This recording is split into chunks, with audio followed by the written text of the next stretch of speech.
Senhor Jesus, amém? Amém. 19 horas e 56 minutos. Abra sua Bíblia no Evangelho de Lucas, terceiro Evangelho em nome de Jesus, e o capítulo de número 8.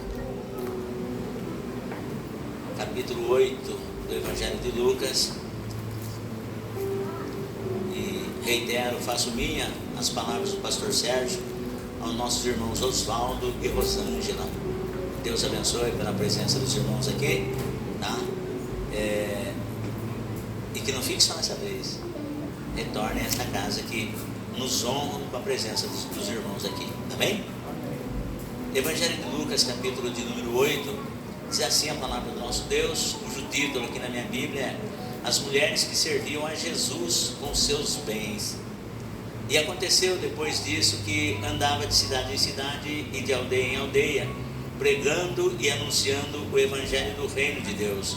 E os 12 iam com ele. E também algumas mulheres que haviam sido curadas de espíritos malignos e de enfermidades. Maria, chamada Madalena, da qual saíram 7 demônios. E Joana, mulher de Cusa, procurador de Herodes. E Susana e muitas outras que o serviam com as suas fazendas. Amém, povo de Deus? Amém. Pode se sentar em nome de Jesus? Se você puder e quiser, as palmas engrandecem o nome do Senhor.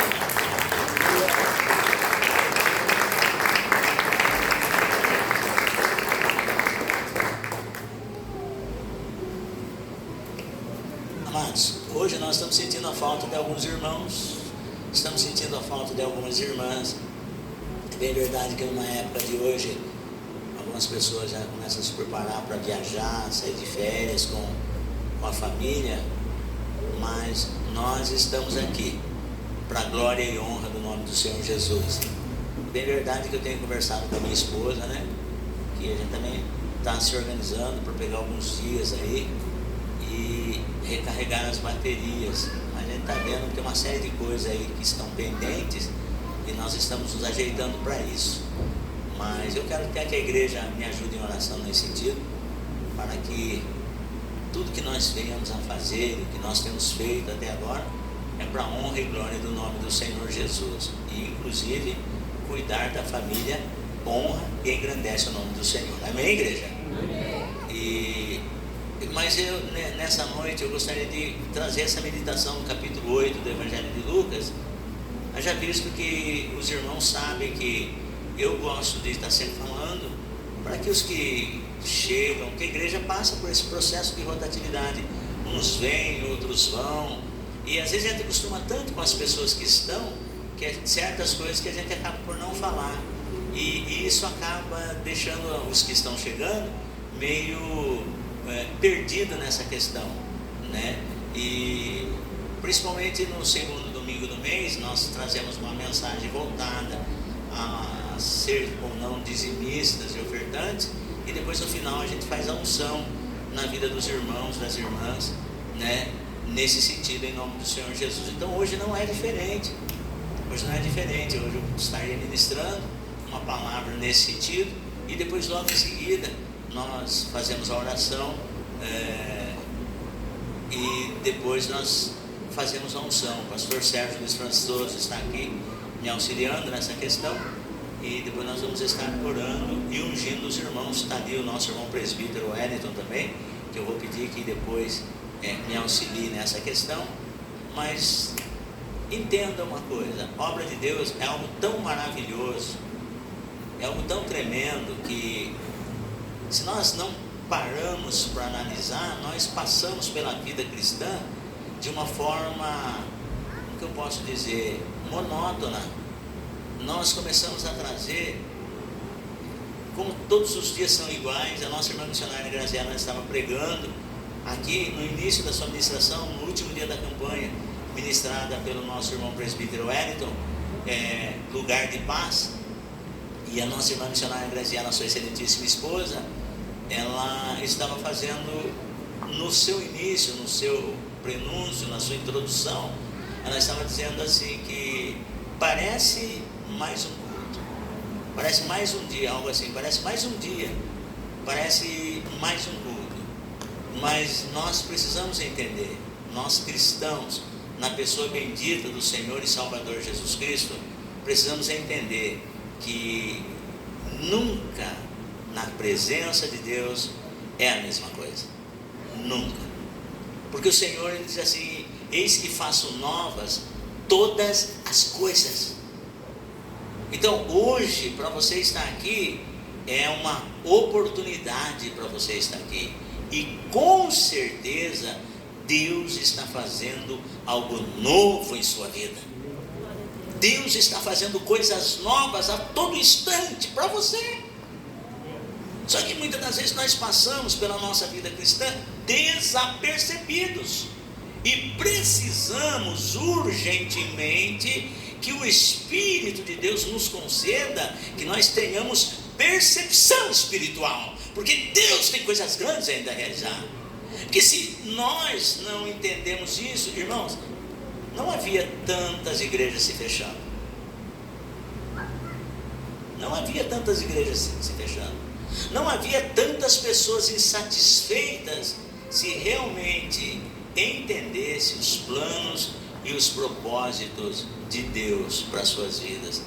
Quando a nossa irmã missionária Eunice estava dando testemunho aqui, e o Espírito de Deus, numa certa ocasião, ele testificou no meu coração: existem projetos que Deus delineia nas nossas vidas, que é para um tempo imediato, mas existem projetos de Deus nas nossas vidas, que é para um tempo mais distante. Eu não quero aqui desanimar você, mas existem pessoas que se frustram, dizendo assim: mas Deus prometeu que vai fazer, e até agora Deus não fez. Calma, Ele prometeu, o tempo dele, Ele vai fazer. E como que o Senhor falou comigo dessa maneira? Eu lembro quando eu era criança, 7 anos de idade, nós estudávamos ali na escola Augusto Sainz, e ali, irmãos, pensa em algo que enchia o nosso coração de criança, porque eu morava ali na rua Bismarck Tauates, número 234.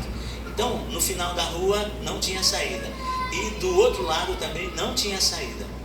Como de um lado ainda continua não tendo saída, mas o que dá acesso para a minha casa não tinha saída.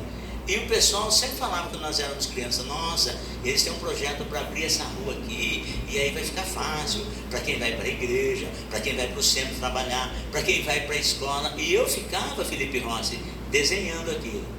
Nossa, como se eu gostasse muito de estudar, né? Criança, não pegue isso não, pelo amor de Deus. Goste de escola, porque estudar faz muito bem. Mas eu falava assim, eu ficava pensando comigo: nossa, como vai ser quando eles abrirem o Dicionário Nazaré? Lembra disso? Nós éramos vizinhos ali da Nova América, né? Eu falava: nossa, como será, como vai ser quando eles abrirem essa rua e nós irmos para a escola? Eu vou conseguir chegar mais cedo na escola. E todas essas coisas assim começou a passar pela minha cabeça. Irmão, passou a minha infância, eles não abriram a rua. Chegou a minha adolescência, eles não abriram a rua. Chegou a minha juventude, eles não abriram a rua. Hoje eu estou com 63 anos, apenas alguns meses abriram a rua. Você acredita nisso? Agora eu faço de pirraça. Quando eu vou lá para a casa do meu pai, eu dou uma volta enorme para passar pelo espaço que eles abriram. Olha, é coisa simples. Coisa simples. E eu falei: Deus, mas por que tudo isso? Eu me encantava só de saber que eles iam abrir aquela rua, ia ficar fácil para mim. Aí o Senhor falou, eu sei que foi o Senhor que falou: existem projetos nas nossas vidas, que é de curto, médio ou longo prazo. Convém esperar pelo Senhor. Amém, irmão? Então, se você puder, dá uma linda salva de palmas para o Senhor, porque a Ele seja dada toda a honra, toda a glória e todo o louvor. Não se apresse. Deixa Deus fazer o que Ele te chamou, para que você possa viver o que Ele tem para você. E é assim que Deus trabalha. Então nós precisamos orar ao Senhor e pedir para que o Senhor Ele haja nas nossas vidas. Uma certa ocasião, eu estava dormindo, e quando eu despertei, eu fiquei tão feliz e falei para minha esposa: nós congregávamos lá perto do Varejão, muito tempo. Nós congregávamos lá perto do Varejão, aqui na Avenida Rio das Pedras mesmo, mais próximo ali ao Varejão Dois Irmãos, e os irmãos se lembram disso. E aí, uma certa ocasião, Deus me deu um sonho, e eu vi o meu genro, Carlos Renato Augusto, e ele estava assim, no sonho, né, irmão? Todo desajeitado, carregando uma bolsa de criança, irmão presbítero Rogério e presbítero Hélio. Ele estava carregando uma bolsa e eu sabia que era uma bolsa de criança do sexo masculino. E a minha filha andando na frente, meio apressada, porque isso é típico de mulher, né? Mulher mais adiantada do que o homem. Então, e ela carregando uma criança, mas só que não dava para ver, né? E ela carregando uma criança e o meu genro atrás com uma bolsa aberta, assim, tentando arrumar as coisas dentro da bolsa, mas dava-se para ver que era bolsa de criança do sexo masculino. Só que eles estavam indo numa igreja, irmãos, que eu falei, nossa, e era uma igreja assim com uma frente muito alta, sabe, ampla, né? E nós estávamos lá embaixo. E eu falei para minha esposa, eu falei, dona Maria, aconteceu assim, assim, assim, o sonho que eu tive com o Renato, o sonho que eu tive com a Gisele, passou-se muito tempo, irmãos. E eu falei, mas eu não consigo entender que igreja que era que eles estavam. Eu não consigo entender. Não sei, não vou nem me atrever a falar nomes de outra denominação. Eu falei, eu não vou nem saber que igreja que era, porque era uma igreja com uma frente diferente da que nós estávamos e diferente das igrejas que eu conheci. Aí agora quando foi esses dias, o Senhor me lembrou, lembra do sonho? Era para esse tempo aqui que Deus estava preparando a bênção para minha filha. Amém? Então fique tranquilo, existem projetos na sua vida que Deus tem para curto, médio ou longo prazo, mas são projetos dele. Para cada projeto há processo. Esteja pronto para o processo, que o projeto vai se cumprir na tua vida. Amém, igreja? Então, e quando nós olhamos para a palavra de Deus, você observa, eu falo assim em termos de percepção, e nessa mensagem de hoje, eu faço uma pergunta para mim mesmo, e eu preciso ter a resposta. Por que é que eu sou dizimista? Por que é que eu sou ofertante na casa do Senhor? Porque existem muitas pessoas que falam assim, eu sou dizimista, porque a Bíblia diz assim, que quando você dizima, Deus vai te abençoar. E outras pessoas falam assim, eu sou ofertante e dizimista, porque eu já ouvi irmãos falar que quanto mais você oferta, mais Deus vai te abençoar. E existem muitas pessoas que usam isso como uma barganha com Deus. E existem pessoas que falam assim, eu sou dizimista porque eu sendo dizimista, eu vou estar isento de passar pelos problemas. E tem muitas pessoas que quando elas estão dizimando e ofertando, depois elas vão, muitas das vezes, alguma coisa sai fora de curso, né, sai fora da rota, né? Aí a pessoa vai falar assim, Deus, mas eu não aceito porque eu sou dizimista na tua casa, e começa nessa linha aí de pensamento. Eu não estou aqui para julgar esses pensamentos, não estou aqui para condenar esses pensamentos, muito menos para criticar, mas a questão é, por que é que eu sou dizimista?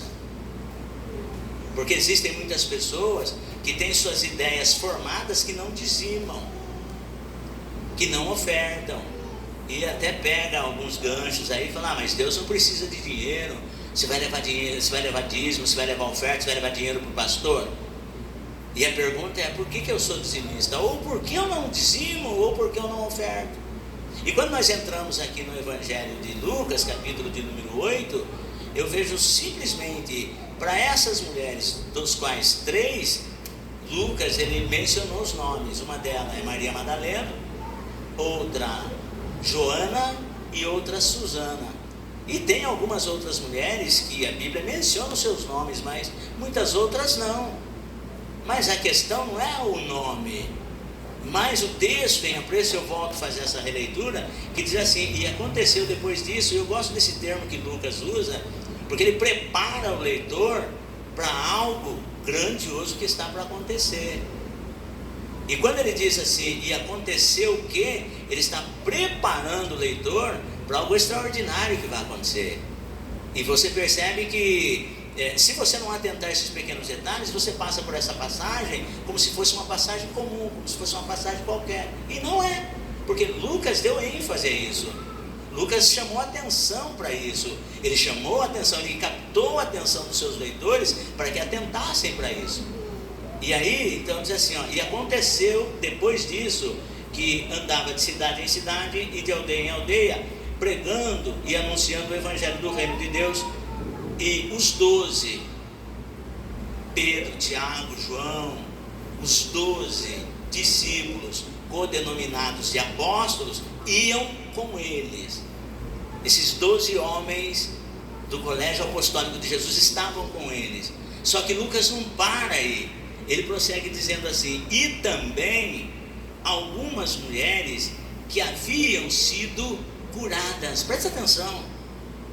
E nós precisamos estar atentos, porque como eu ouço o testemunho, e a igreja também ouviu o testemunho da nossa irmã missionária Anice, e ela disse assim: para algumas pessoas, para vocês talvez seja algo pequeno isso que aconteceu com a minha filha, que ela não conseguia assoprar um balão, porque ela tinha problema respiratório. Então, mas só a irmã Anice e a sua filha sabem o quão incômodo era aquilo para ela, para a filha e para a mãe, vendo o sofrimento da filha. Uma coisa tão corriqueira, assoprar um balão, inflar um balão através do ar que se expele, mas a filha da irmã Anice não conseguia fazer. E quando ela o fez, foi uma coisa muito grandiosa que Deus fez na vida dela. E na vida da gente nós precisamos tomar cuidado, porque senão aquilo que o Senhor fez lá atrás, e nós passamos e deixamos no esquecimento, e para nós acaba se tornando algo sem importância. E daí, na casa de Deus, o que nós fazemos? Nós começamos a agir de forma monótona, nós começamos a cumprir um certo ritual. Hoje eu vou para o culto, amanhã eu não vou. Hoje eu faço, amanhã eu não faço. Se der eu vou, se não der eu não vou. E acaba indo. Então escute. E é por isso que Lucas, ele capta a atenção dos seus leitores. E aconteceu o quê? Os leitores começaram: mas o que vem agora? E Jesus andando de cidade em cidade, de aldeia em aldeia. E detalhe, diferente dos... Eu estou trazendo isso para você porque nós vivemos uma realidade totalmente diferente, ocidentalmente falando, e também cronologicamente falando, porque hoje tudo é muito fácil. Hoje nós temos transporte. Quando eu não tenho um veículo próprio, tem transporte público. Hoje eu posso chamar um Uber, tá? Enfim, hoje eu tenho muito mais facilidade, comodidade para estar na casa do Senhor. Mas quando Lucas fala assim, e ele ia falando, relacionando-se a Jesus ministerialmente falando, e quando Jesus ia de cidade em cidade, havia uma distância de uma cidade para outra. Da Galiléia para Cafarnaum era uma distância relativamente, de Jerusalém para Emaús dava mais ou menos uns 13 quilômetros. É tudo assim, o mais perto era a questão de 10, 12 quilômetros. Agora veja bem, quando o Lucas ele falava assim, e aconteceu que indo ele de cidade em cidade e de aldeia em aldeia, os 12 iam com eles, mas eles não iam sozinhos. E aí Lucas diz assim: e também algumas mulheres. Veja, geograficamente falando, veja a questão do trajeto, o meio de locomoção. E Jesus saía de uma cidade, ele ia para outra. De repente ele era composto de aldeias, ele saía de uma aldeia, ia para uma outra aldeia, ia para a aldeia do samaritano, ia para a aldeia não sei de quem, e assim sucessivamente. E os 12 o acompanhavam. E Lucas chama atenção para os seus leitores, dizendo assim: e aconteceu o quê? E aí os leitores ficavam embasbacados naquela incógnita, mas aconteceu o quê? Os 12 iam com eles, mas algumas mulheres também iam com eles. E aí Lucas diz assim, que essas mulheres, elas iam com eles. Por que elas acompanhavam o mestre? Porque elas tiveram problemas. Maria Madalena, algumas pessoas, alguns escritores, novelistas, começaram a trazer um certo mito em cima dessa personagem bíblica, dizendo que ela era prostituta, que ela tinha uma afinidade mais íntima com o Senhor Jesus, e por aí vai, dizendo nada disso a Bíblia diz que é fato. Mas o que a Bíblia diz a respeito dessa Maria Madalena é que ela era possessa, ela era uma pessoa possessa. Repita comigo: Maria Madalena era uma mulher possessa. Ou seja, deixa assim, um pouco mais dramático comigo. Era uma mulher, alojamento de demônios. Você consegue entender isso? E essa Maria Madalena, ela era assim. O estado dessa mulher era assim. Talvez ela via vultos, tinha dores de cabeça constantes, tinha vontade ou era impelida ao suicídio. Era uma mulher que vivia, não vivia. Era uma mulher que realmente era possessa por espíritos malignos. E as pessoas que a conheciam já tinham uma certa distância dela. Ó, aquela lá é louca, hein? Aquela lá, talvez, como no capítulo 5 do Evangelho de Marcos, que é uma crueldade, porque Marcos ele é tão assim, sabe, que ele fala a respeito de um homem que tinha suas moradas no sepulcro, no cemitério, ferindo-se com pedras, andando nu, descalço, clamando de dia e de noite. Eu imagino essa Maria de Magdala. Para um homem ser alojamento de demônios é terrível, porque o ser humano é a imagem e semelhança de Deus. E talvez eu esteja pregando para alguém que você conheça alguém da sua família assim. Você conhece alguém da sua vizinhança assim. Você conhece alguém no seu trabalho assim. E muitas das vezes nós não chegamos nem perto dessa pessoa, porque nós temos medo, pessoas agressivas. E pense, irmãos, uma pessoa possessa por espírito maligno tem uma força descomunal. Porque Marcos mesmo nos fala isso, a respeito daquele endemoniado gadareno, que prendiam-no com cadeias, prendiam com algemas. Nada disso lhe adiantava, porque as cadeias eram feitas por eles em migalhas e as correntes eram arrebentadas. Tamanha a força descomunal que alojava na vida daquele homem. E essa Maria Madalena, ela era assim, foram expulsos dela 7 demônios. E aí o texto, ele vai dizer assim, que além da possessão, tinha mulheres que precisavam ser curadas. Não, além de Maria Madalena, não fala o que Joana tinha e não fala o que Susana tinha, mas fala que Joana, ela tinha um esposo por nome Cusa, e ele era um procurador de Herodes. Era um cara que ganhava muitíssimo bem. Um cara que ganhava muitíssimo bem. Talvez, guarde bem isso que eu vou falar para você, porque eu preciso trazer isso para os dias que nós estamos vivendo. Não é simplesmente 4 paredes. Porque a Bíblia diz assim, que Deus não habita em templos feitos por mãos de homens. Não. Nós vamos para a nossa casa, o Deus Todo-Poderoso, o Pai, o Filho e o Espírito Santo, Ele vai comigo e vai com você para as nossas casas. O Senhor está conosco. Nós estamos aqui, o Senhor está aqui. Esse espaço, esse templo, ele foi consagrado para louvor, adoração e oração ao Deus Todo-Poderoso. Mas quando nós vamos para a nossa casa, o Senhor, Ele vai conosco. Ele diz assim, eu vou com você para a tua casa, viu? Próximo culto você volta. Eu vou estar aqui esperando você. E aí, era uma mulher bem quista na sociedade. Só, irmãos, que ela não tinha paz. A Bíblia não descreve que tipo de enfermidade essa mulher tinha. Se era uma enfermidade psicossomática, se era uma enfermidade física. Mas o fato é que Joana, mulher de Cusa, era uma mulher doente. O meu marido, ele ganha muitíssimo bem.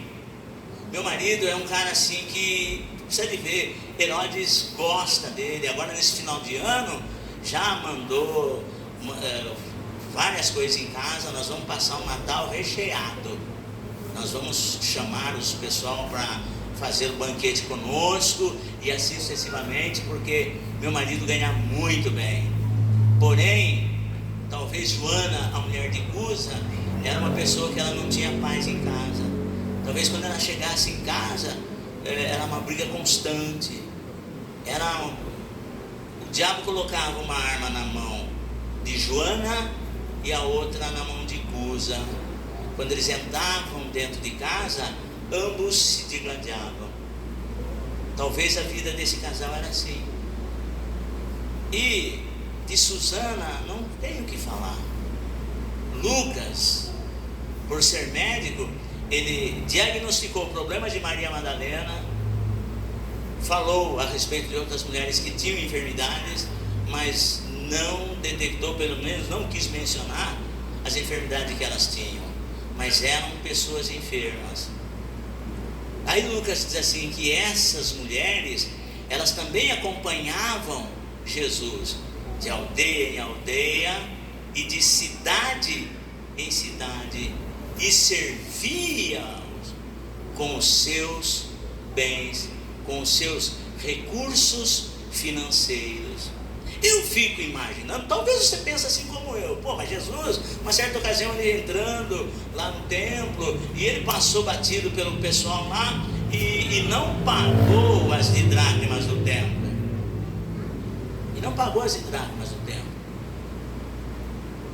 E os cobradores ali, depois que Jesus passou, intercepta Pedro. Falei, o teu mestre não paga as dracmas? Aí Pedro falou, paga sim, porque ele ficou constrangido. É a mesma coisa se alguém pergunta para você, que é do Ministério do Louvor, para você que é obreiro aqui na casa do Senhor, obreira, para você que é líder do departamento, e a pessoa pergunta para você, e aí, você é dizimista? E você se sente constrangido, constrangida, porque você sabe que você não é. E você vai falar assim, eu sou sim. Só que o Senhor, ele nunca nos permite que sejamos envergonhados. É momento de nós nos conscientizarmos. Eu faço parte. Por que eu não contribuo? Por que eu não sou? Porque às vezes nós achamos, mas isso não tem nada a ver. Mas isso daí é coisa do homem, não é coisa... Não é, não. Isso tem muito a ver. Isso é muito sério. Aí Pedro falou, o mestre paga as dracmas do templo, sim. Mas Jesus não pagou. Mas Jesus não pagou de propósito. Porque ele queria chamar atenção para essa realidade. Aí de repente, quando eles estão lá dentro, Pedro achou que Jesus não estava sabendo de nada. E Jesus chega para Pedro e diz assim, Simão, de quem cobram os impostos? Dos filhos ou dos alheios? E Pedro falou, Senhor, eu tenho para mim que é dos alheios. Ele falou, respondesse bem, então logo os filhos estão isentos. Mas, para que não os escandalizemos, vai ao mar, olha só, vai ao mar e pega o primeiro peixe que subir e tira da boca desse peixe, das entranhas, melhor dizendo, e tira das entranhas desse peixe 2 estáter. É um para mim e um para você. E paga a nossa dívida para não escandalizar. E Pedro vai. Chegando lá no mar, ele pegou o primeiro peixe, abriu a barriga do peixe, tirou lá o valor do tributo, pagou, que está minha e a do mestre, para que não se escandalize. E aí você olhando por esse âmbito, você pode falar, puxa vida, mas o ministério de Jesus não precisa de dinheiro. Porque quando Jesus quer, ele faz o milagre. Mas entenda, porque essas mulheres, a qual Maria Madalena, ela era, antes de servir a Jesus, ela era possessa por espíritos malignos. Joana, mulher de Cusa, e Susana, e outras mulheres, elas eram pessoas enfermas. E aqui Lucas não colocou, mas que foi cantado aqui nessa noite pela nossa irmã Margarete, a mulher do fluxo de sangue.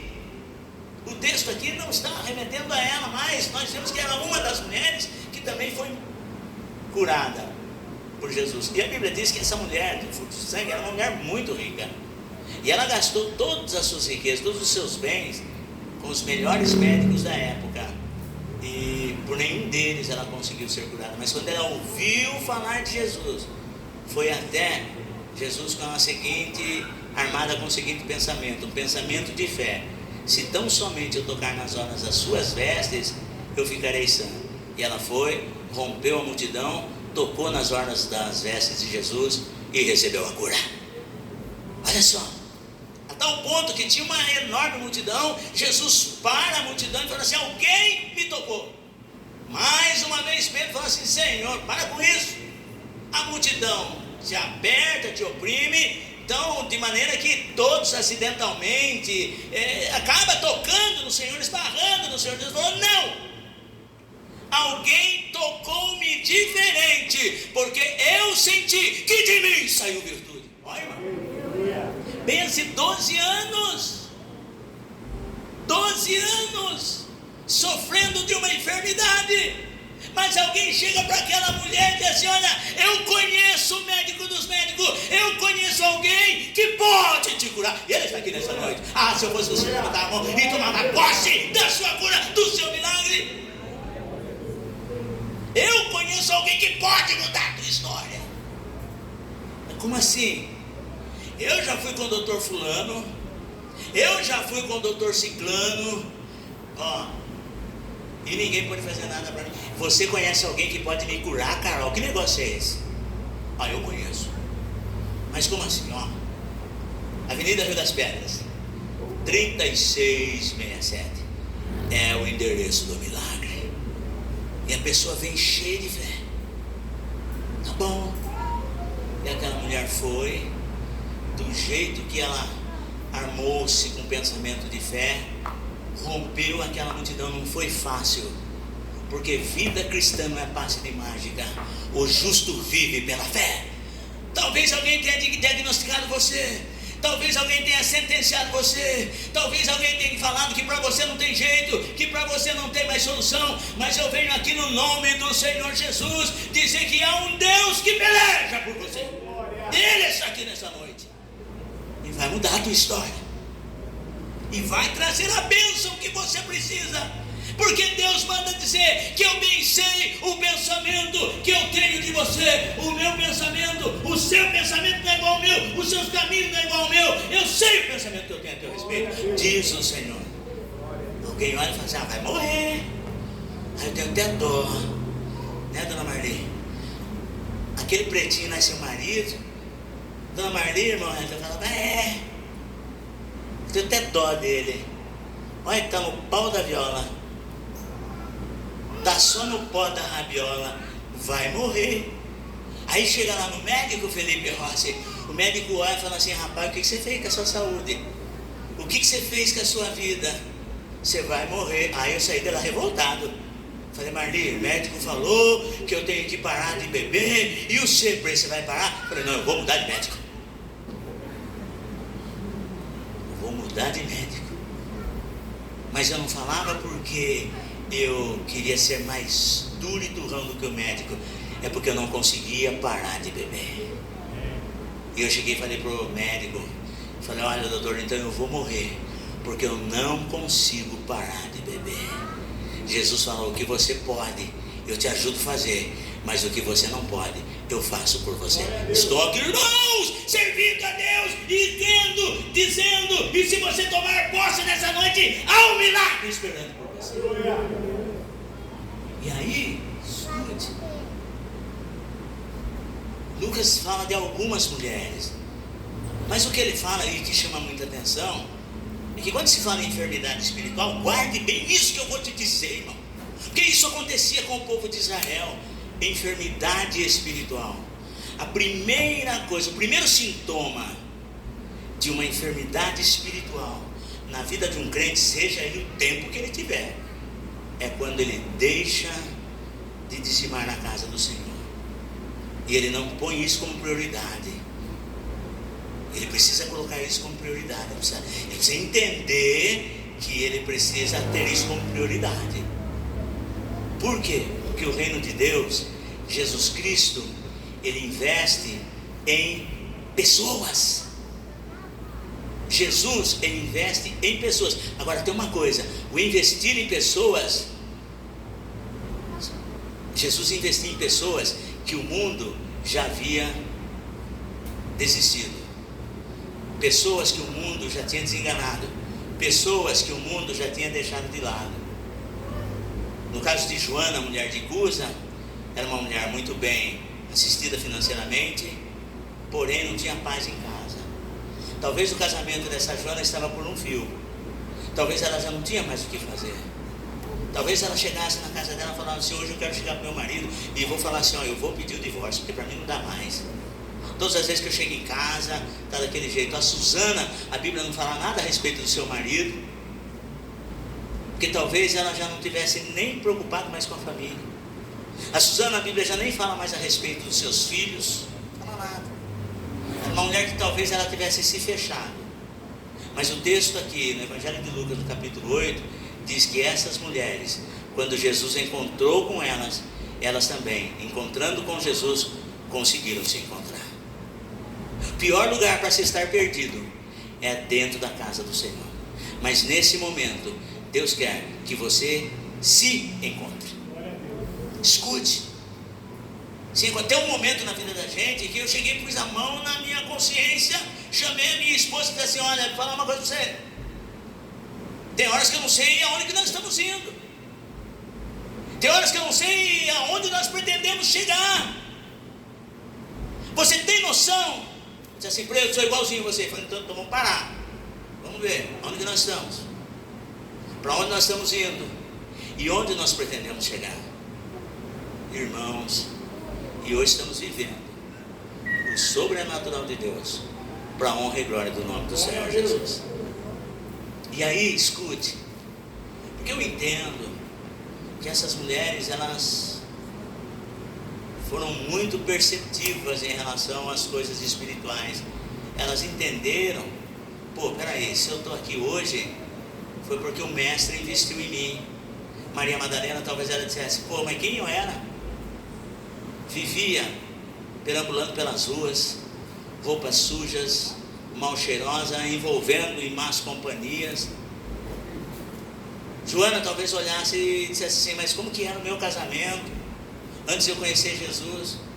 Eu tinha muito dinheiro, meu marido dava do bom e do melhor para mim, mas eu não tinha paz. Meu marido tentava comprar a ausência dele com coisas para mim, dava o cartão na minha mão para que eu pudesse gastar o quanto eu quisesse, até onde eu quisesse. Mas isso no começo foi muito bom, mas depois começou a transformar em compulsão. Só que isso não me trouxe felicidade. Susana, talvez ela dissesse assim: olha, a minha vida não tinha sentido. Era vivendo um dia após o outro, mas um dia pior do que o outro. Mas quando Jesus me encontrou, Ele deu sentido à minha vida. Jesus investiu em mim. Aponte o dedo para o irmão que está do seu lado e diga assim: Jesus investiu em você.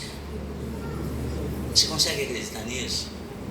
Então o fato de nós estarmos aqui é porque o Senhor investiu em nós. E detalhe, e muitos, nenhum ser humano investiria, nenhuma instituição investiria. Você investiria naquela pessoa lá? Eu, imagine, investi ali. Chegou uma certa ocasião que eu cheguei a ouvir isso. E guarde bem, você jovem que está aqui nessa noite, homem que está aqui nessa noite, marido, pai, esposo, filhos, que eu cheguei a ouvir, pastor Sérgio: esse neguinho aí, ó, se ele fosse o último ser humano, o único ser humano da face da terra, eu não investiria nele. Você acredita nisso? Mas tinha razão, porque eu, olhando no espelho, eu não investiria em mim, na época que eu vivia. E essas mulheres, eu achei muito lindo o que Lucas escreveu, porque essas mulheres, elas entenderam que Jesus investia em pessoas. Chamou Maria Madalena, libertou ela do mal. Chamou Joana, falou: Deus tem um plano na tua vida, tem um plano com você. Chamou Susana, falou: tem uma obra com você. e elas entenderam, e elas passaram a contribuir financeiramente para o reino de Deus, porque a sua contribuição, ela dizia assim como Jesus investiu em nós, nós também, a partir de hoje, quando você traz o seu dízimo, quando você traz a sua oferta, você também se arma com esse pensamento: nós também, através do ministério, estamos investindo em pessoas. Porque hoje o meu lar é uma bênção, mas nem sempre foi assim. Existem muitas pessoas que eu conheço e você conhece, talvez no seu trabalho, talvez na sua vizinhança, você está lá no supermercado, está lá no elevador, ou você está no ponto do ônibus, você encontra alguém e fala: amiga, olha, meu filho dessa vez ele extrapolou, o meu marido dessa vez ele extrapolou, e eu venho aqui dizer para você: não se conforme com essa situação. O Senhor já falou com você, crê no Senhor Jesus e será salvo tu e tua casa. Como Deus vai fazer, eu não sei, é promessa dele para você. Então tome posse dessa palavra, amiga. Olha, dessa vez o negócio extrapolou. Não, mas há um Deus que pode te alcançar e mudar a tua vida. E aí você percebe o quê?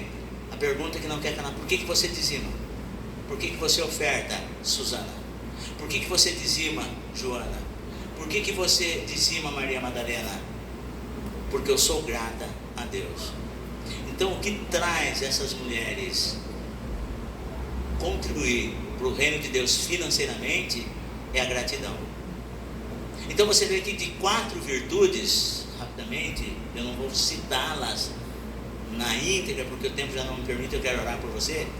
4 qualidades ou 4 virtudes dessas mulheres que ajudaram, que deram suporte ao ministério de Jesus, ao ministério itinerante de Jesus. Ele curava quádruplo, né? Ele curava, ele pregava o reino, ensinava, ele fazia obras maravilhosas. Mas as qualidades dessas mulheres ajudaram a dar suporte para o ministério de Jesus. E tanto nós como homens e mulheres precisamos ter isso na nossa vida, porque se nós formos pessoas assim, irmãos, com certeza nós observamos, obedecemos o ide do Senhor Jesus do jeito que Ele mandou em Mateus capítulo 28, Marcos capítulo 16, e porque esse evangelho do reino ele tem que ser pregado até os confins da terra, aí então virá o fim. Por que Jesus não voltou ainda? Porque o evangelho não foi pregado na sua totalidade. Mas se nós nos armarmos com esse pensamento, Jesus vem buscar a sua igreja. Pastor, mas que qualidades são essas? Primeiro, a gratidão. Essas mulheres, elas eram gratas. Elas só dizimavam porque um dia eu estava possessa e Jesus me libertou. Quanto Maria Madalena não gastava? Joana, mulher de Cusa, eu tinha uma enfermidade incurável, mas quando Jesus me alcançou, Ele me curou. Qual era o tanto de remédio que Joana, mulher de Cusa, tomava? Quanto que ela gastava na sociedade? E quanto que ela gastava só de medicamento? E nada disso resolveu o problema. Mas Jesus curou ela. Susana, não dá nem para pensar. Talvez era uma mulher que tinha depressão, talvez ela tinha algum problema psicológico e tomava, usava medicamentos fortíssimos para dormir, talvez fazia tratamento com psiquiatra, mas Jesus alcançou e libertou ela.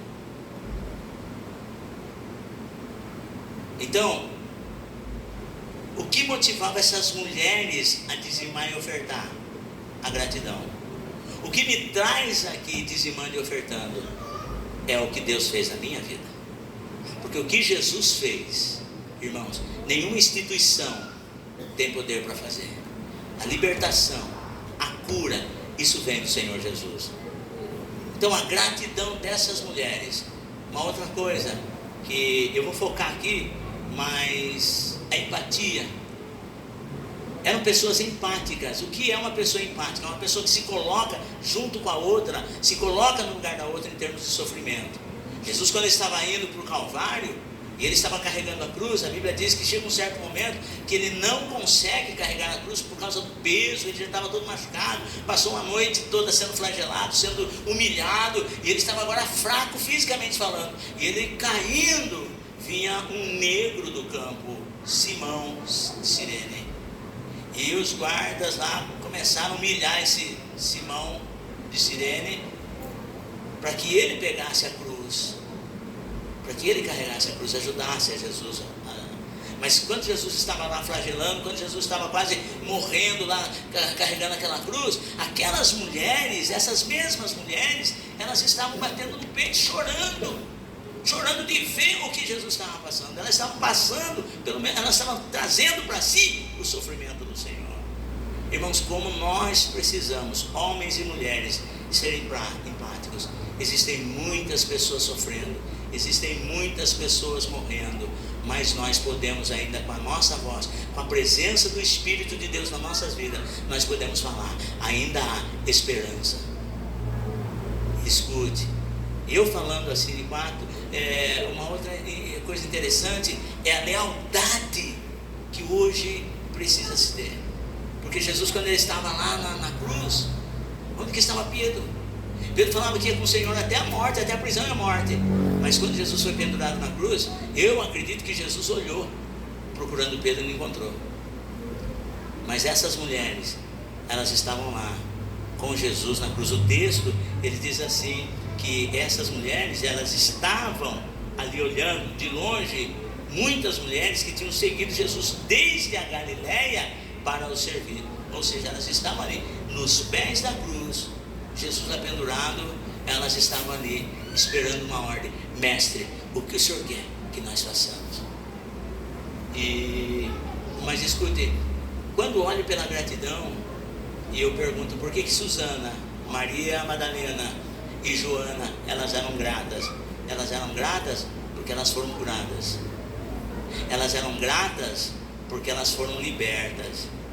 E elas eram gratas porque, pense bem, caminhar com Jesus, de cidade em cidade, de aldeia em aldeia, como que essas mulheres deixariam as suas casas? Como que essas mulheres deixariam os seus maridos para acompanhar Jesus? Pensa que é fácil? No nosso meio, muitas das vezes acontece isso. Tem marido que olha para a mulher e fala, nossa, você vai para a igreja hoje? Mas você já não foi ontem? Tem cônjuge que se interpõe, fala, você já foi ontem, hoje você não vai.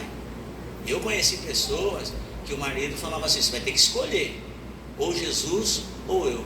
A mulher falou, você perdeu, bem, eu fico com Jesus. Aí o cara falou, então você sai de casa, eu não quero você aqui. E ela passou a mão na mala dela e foi embora, porque ela preferiu ficar com Jesus.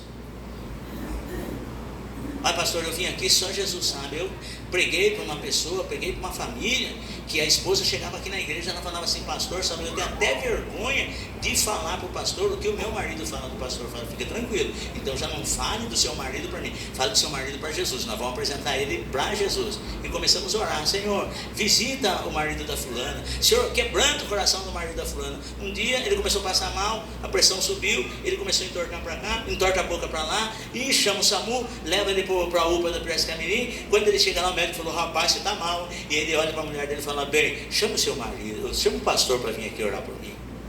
Aí fomos lá, oramos por ele, Jesus curou ele e passou a servir a Deus. Foi um dos homens mais chorões que nós tivemos na igreja, antes de ele partir para o Senhor. Mas essas mulheres, elas eram gratas a Deus, porque os seus maridos chegavam e diziam assim, bem, você vai lá, por favor, pede para Jesus orar por mim. Você vai lá, ó, leva minha camisa, pede para Jesus ungir. Eles não impediam essas mulheres de servir a Deus. Então elas eram gratas a Deus, porque os seus cônjuges entendiam, ajudavam e investiam nos seus ministérios femininos. Olhe para mim, você é dizimista?